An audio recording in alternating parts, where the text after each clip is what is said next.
Doctor APJ Abdul Kalam.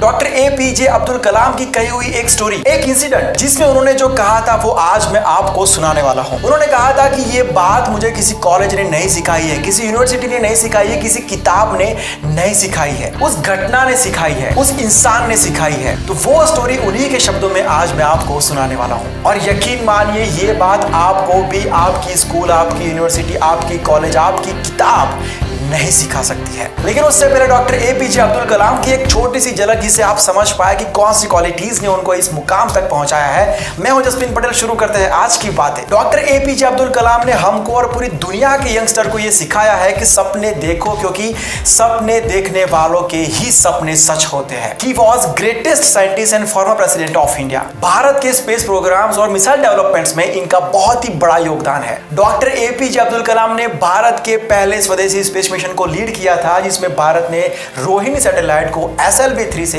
पृथ्वी की कक्षा में स्थापित किया था। अब्दुल कलाम सर ने भारत को पृथ्वी और अग्नि मिसाइल्स दी है और इसीलिए उनको मिसाइल मैन ऑफ इंडिया भी कहा जाता है। He was architect of India's nuclear test which made India's entry into the club of nuclear power. Abdul Kalam ji को देश और दुनिया की 48 यूनिवर्सिटीज ने डॉक्टरेट की डिग्री दी हुई है। अब्दुल कलाम जी सिर्फ भारत के ही नहीं बल्कि पूरी दुनिया के करोड़ों स्टूडेंट्स के इंस्पिरेशन है।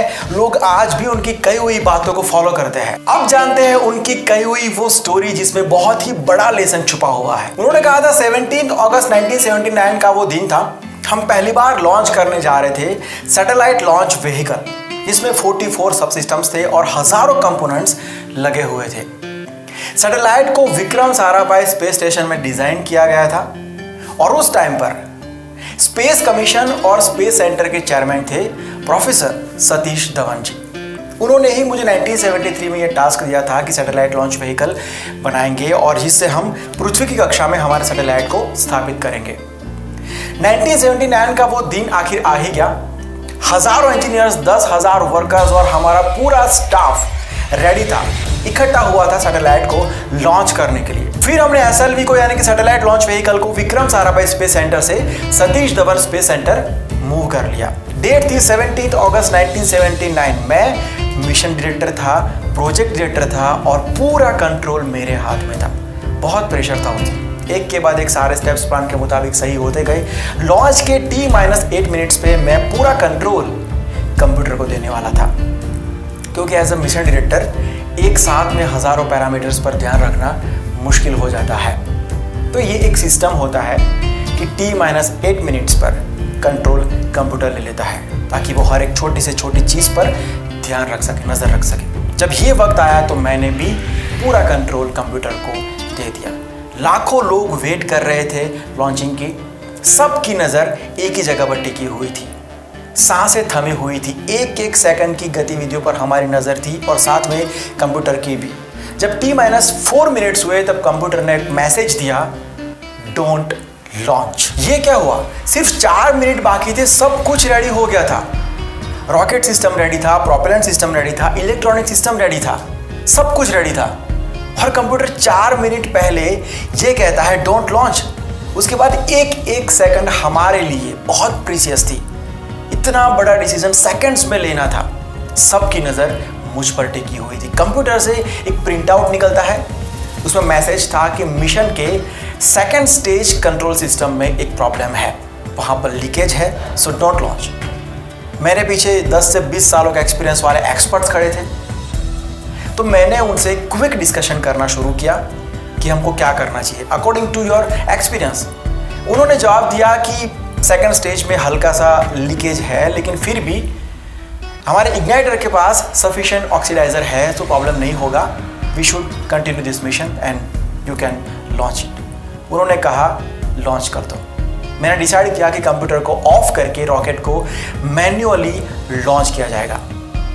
मुझे मेरे एक्सपर्ट्स पर पूरा भरोसा था, उनकी बात मैंने मानी। अपनी जिम्मेदारी पर तुरंत कंप्यूटर को ऑफ किया गया और रॉकेट को मैन्युअल मोड में डाला गया। ये सब कुछ उन गिनती के मिनट्स में हो गया था। सही वक्त पर रॉकेट को लॉन्च किया गया। धड़कनें रुकी हुई थी सबकी। पहली 100 सेकंड्स बिल्कुल सही रहे। हमारा पहला स्टेज हमने सक्सेसफुली क्रॉस कर लिया था। ये 4 स्टेज का रॉकेट था।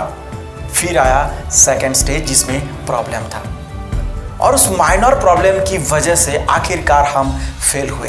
सैटेलाइट को पृथ्वी की कक्षा में पहुंचाने की जगह पूरा सिस्टम बंगाल के बे में गिरा। ये एक बहुत ही बड़ा फेलियर था। इतने सालों की मेहनत, रिसर्च, लाखों लोगों के सपने, पूरे देश की उम्मीद कुछ सेकंड्स में।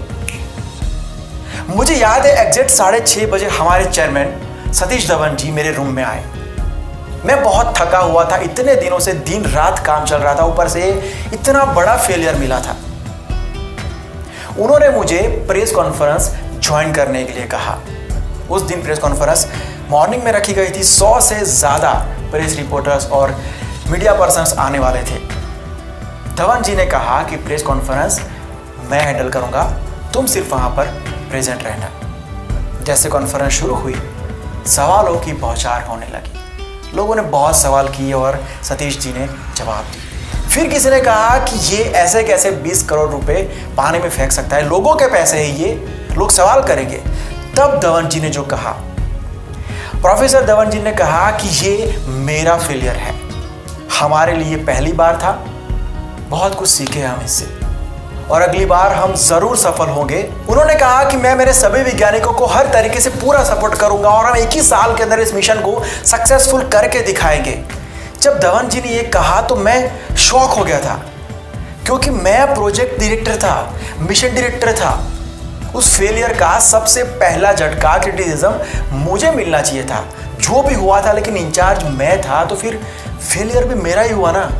हजारों लोग उस मिशन में साथ थे, लेकिन धवन जी ने कहा कि ये उनका फेलियर है। उन्होंने सारी जिम्मेदारी अपने सर पे ले ली। उन्होंने मेरे फेलियर को अपना फेलियर बता दिया देश और दुनिया की पूरी मीडिया के सामने। उस दिन मैंने सीखा कि लीडरशिप क्वालिटी किसे कहते हैं और कैसे होते हैं लीडर्स। मुझे जो मोटिवेशन मिला था उसके एग्जैक्ट 1 साल के बाद 18 जुलाई 1980 को फिर से वो मोमेंट आ गई थी। लॉन्चिंग का काउंटडाउन चल रहा था। T-8 मिनट्स को मैंने कंट्रोल कंप्यूटर को दे दिया। रॉकेट सही वक्त पर लॉन्च हुआ। पहला स्टेज सफल हुआ, दूसरा स्टेज सफल हुआ, तीसरा स्टेज भी सफल हुआ और चौथा स्टेज भी सफल हुआ और आखिरकार हमने हमारे देश के उपग्रह को पृथ्वी की कक्षा में स्थापित कर दिया। I was extremely happy. आज भी सबकी नज़र मिशन पर टिकी हुई थी। मैंने माइक्रोफोन उठाया और अनाउंस किया, हमने सैटेलाइट को ऑर्बिट में पहुंचा दिया है। Congratulations to all of you. ये बहुत ही बड़ी सक्सेस थी। पूरा देश बहुत ही खुश था, प्राउड फील कर रहा था। 30 मिनट्स के बाद प्रोफेसर सतीश धवन जी ने मुझे बुलाया और कहा, जाओ प्रेस कॉन्फ्रेंस में, और हाँ, आज प्रेस कॉन्फ्रेंस तुम कंडक्ट करोगे। मैं उन्हें देखता रह गया। उन्होंने हमारा फेलियर अपने सर पे ले लिया था और आज ये सक्सेस के लिए वो मुझे और मेरी टीम को जिम्मेदार ठहरा रहे थे। उस दिन भी, उस पल भी मैंने जो सीखा वो कोई स्कूल, कोई किताब, कोई यूनिवर्सिटी नहीं सिखा सकती है। तो ये था डॉक्टर APJ अब्दुल कलाम का कहा हुआ वो इंसिडेंट, वो story. Professor Satish Dhawan was definitely great. आने वाले वीडियोस में हम उनके ऊपर भी एक वीडियो जरूर बनाएंगे अगर आप कहोगे तो। लेकिन एक चीज आपने मार्क की, अब्दुल कलाम जी ने ये इंसिडेंट पूरी दुनिया के सामने रखा और सतीश जी को पूरी क्रेडिट दी। सतीश जी इनको क्रेडिट दे रहे और ये उनको क्रेडिट दे रहे हैं। क्या लोग थे ये। So that's it for today. I hope कि आपको ये वीडियो पसंद आया होगा। आने वाले वीडियोस में हम ऐसी बहुत सारी स्टोरीज, बहुत सारे इंसिडेंट्स कवर करने वाले हैं। तो अगर आपको ये कंटेंट पसंद है तो चैनल को लाइक और शेयर ज़रूर करना, और अगर आप कुछ पर्टिकुलर टॉपिक के ऊपर देखना चाहते हैं तो कमेंट करके बता सकते हैं। अदरवाइज मुझे डायरेक्ट इंस्टाग्राम पर मैसेज कर सकते हैं, रिप्लाई ज़रूर आएगा। ये मेरा इंस्टाग्राम आईडी है, लिंक आपको डिस्क्रिप्शन में मिल जाएगा। अगर आप ये सारे वीडियोज़ को फेसबुक पर देखना चाहते हैं तो उसका लिंक भी आपको डिस्क्रिप्शन में मिल जाएगा। तो मैं मिलता हूँ एक नए वीडियो के साथ, एक नई कहानी के साथ। Bye, take care and see you soon.